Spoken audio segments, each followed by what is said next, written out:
yaitu terdapat dalam Matius 6 pasal 34, di mana arti kekhawatiran itu yang pertama rasa takut atau gelisah terhadap masa depan, pikiran negatif yang berlebihan, kemudian ketidakpercayaan bahwa Tuhan memelihara hidup kita. Di sini ada dampak kekhawatiran, mengapa pikiran dan emosi mengurangi iman kepada Tuhan, membuat hidup tidak damai. Di sini ada janji dan panggilan untuk bertindak. Yang pertama, kita bisa berdoa, mengucap syukur dan bersejahtera. Di sini terdapat dalam Filipi 4 ayat 7, di mana dikatakan damai sejahtera Allah yang melampaui segala akal akan memelihara hati dan pikiranmu dalam Kristus Yesus. Ketika kita khawatir, kita bisa merasakan 3 hal ini. Yang pertama, kita bisa berdoa, bersyukur, damai sejahtera. Kemudian, masa depan adalah milik mereka yang menyiapkan hari ini. Di mana dikatakan beberapa penyebab utama dalam menghadapi masa depan. Yang pertama itu takut akan masa depan. Yang kedua, kurang percaya kepada Tuhan, tekanan hidup atau ekonomi, sekolah, keluarga, membandingkan diri dengan orang lain. Kekhawatiran sering muncul karena kurangnya iman dan fokus pada masalah bukan kepada Tuhan. Seperti yang tadi, jadi kekhawatiran dengan doa dan permohonan. Misalnya kita merasa khawatir, kita bisa berdoa, beribadah, dan bersekutu.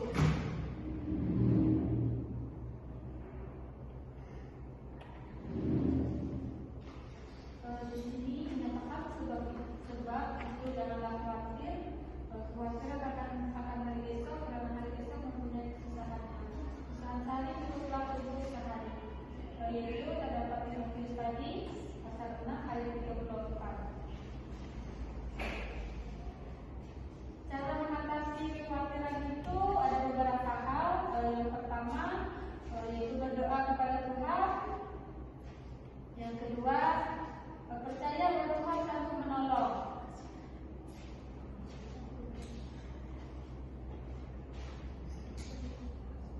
Kan di sini tadi masa depan adalah milik mereka yang menginginkan hari ini.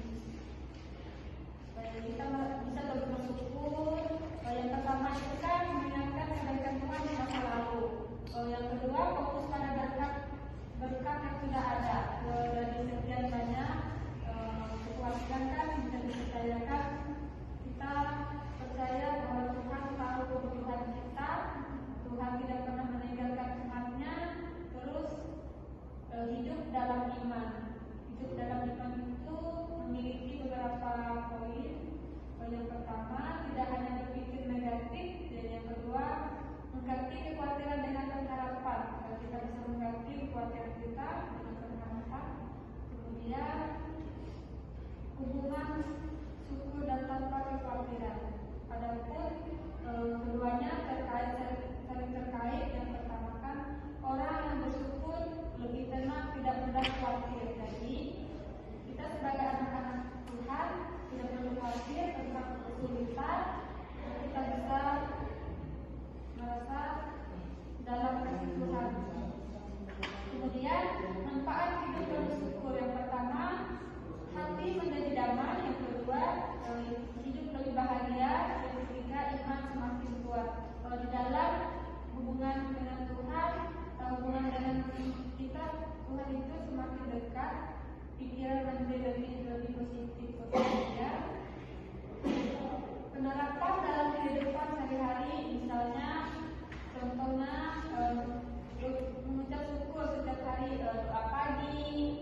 mengandalkan Tuhan sepenuhnya, melihat hidup dengan iman, bukan ketakutan, tetapi bersyukur dalam segala keadaan.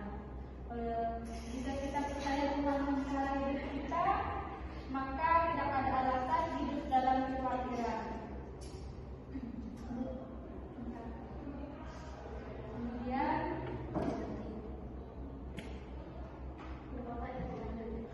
Kemudian kita lanjut ya.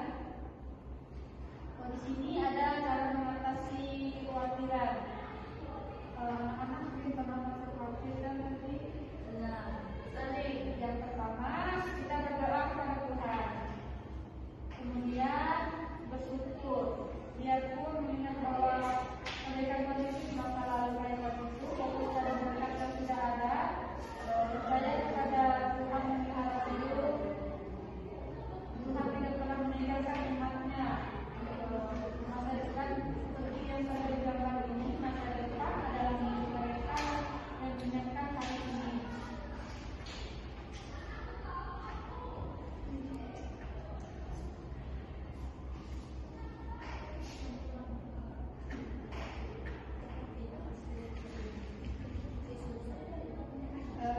Baik, anak-anak ada yang bertanya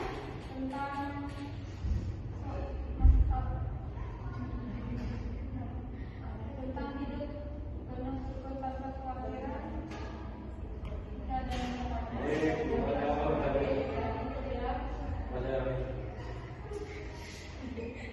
bagaimana kita supaya satu hidup penuh syukur dan tanpa kekhawatiran?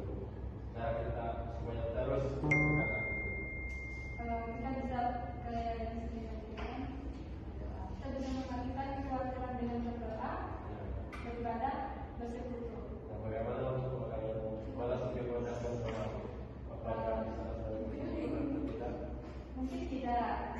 Maka dari sekarang anak-anak bisa belajarlah beribadah, berdoa, dan bersekutu kepada Tuhan agar tidak merasa kekhawatiran di saat itu.